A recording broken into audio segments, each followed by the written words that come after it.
की बदतरीन आग से 70 गुना तेज आग दोज़ख में दहक रही है और इस आग को बुझाने की ताकत आपके अंदर मौजूद है। वो है आपके आंसू।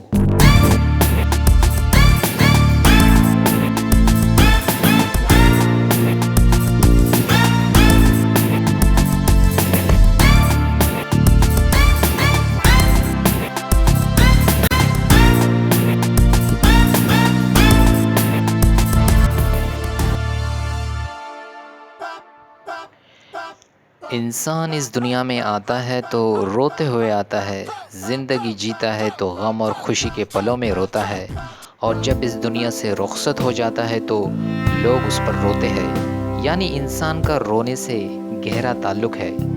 दोज़ख की आग को भी इंसान के आंसुओं से ही बुझाया जाएगा। आप कहेंगे रोने के बाद तो हम आंसू पोंछ लेते हैं, धो लेते हैं, और मरने के बाद तो वैसे ही इंसान मिट्टी हो जाता है, तो ये कैसे मुमकिन है?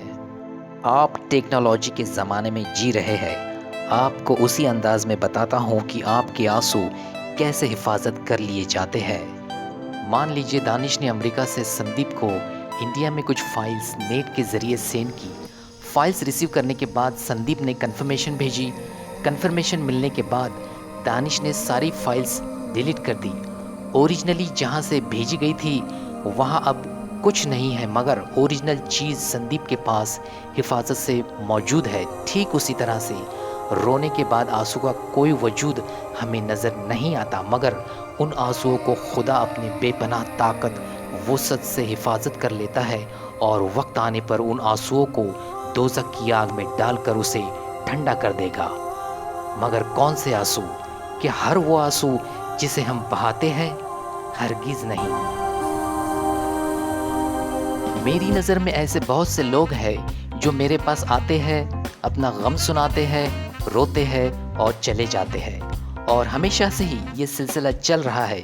मेरे पास उनकी तकलीफ़ों का कोई हल नहीं है, ये बात तो वो भी महसूस करते होंगे, और ऐसा ही कुछ हाल हमें हर तरफ दिखाई दे रहा है।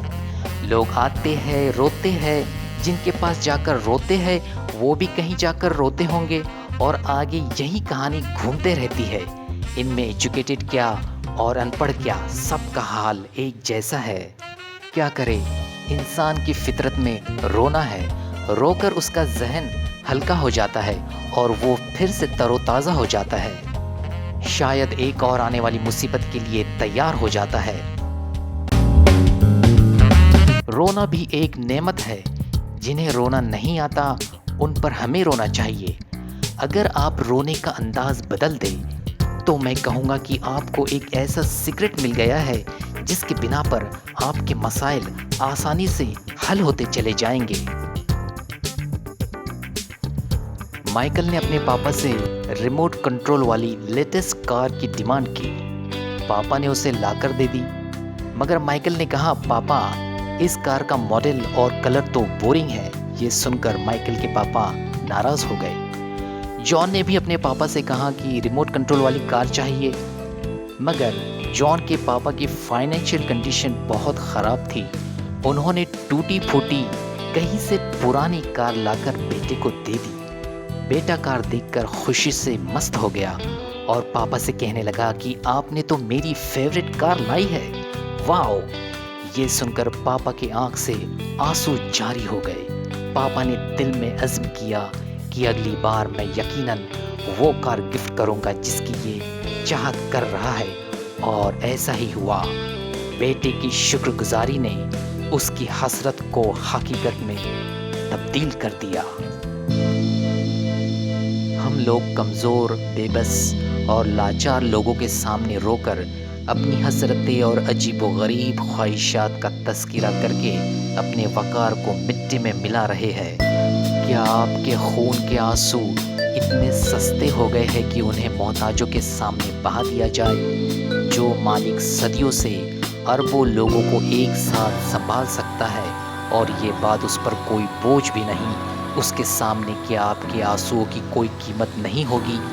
आप खुद भी अपना दर्द अल्फाजों में बयान नहीं कर सकते, मगर मालिक आपकी ज़हनी दुनिया के हर ज़र्रे से वाकिफ़ है। आपको चैलेंज के साथ कहता हूँ, اکیلے میں مالک کے سامنے رونے کی عادت ڈال دیجیے، مگر شرط یہ ہے کہ یہ راز رہے، اور اس بات کا اور اپنے دکھوں کا سلسلہ لوگوں سے کہنا بند کر دیجیے اور اس پر ہی جم جائیے۔ رفتہ رفتہ آپ کی زندگی تبدیل ہونا شروع ہو جائے گی، اور وہ آنسو جو مالک کی یاد میں روئی جا رہے ہو، کیا بات ہے، ان آنسوؤں کی تو طاقت ہی کچھ اور ہے۔ وہ آنسو تو 70 گنا تیز دوزخ کی آگ کو ٹھنڈا کرنے کی طاقت رکھتا ہے۔ جس قدر مالک نے 70 گنا تیز آگ انسان کے لیے بنائی ہے، اسی قدر وہ انسانی محبت سے 70 گنا پیار تم سے کرتا ہے۔ تو اپنے آنسوؤں کی انویسٹمنٹ صحیح جگہ کیجیے۔ کیا پتہ جنہیں آپ اپنا دکھڑا سنا رہے ہو، اس کے دل میں آپ کے لیے 70 گنا دشمنی ہو۔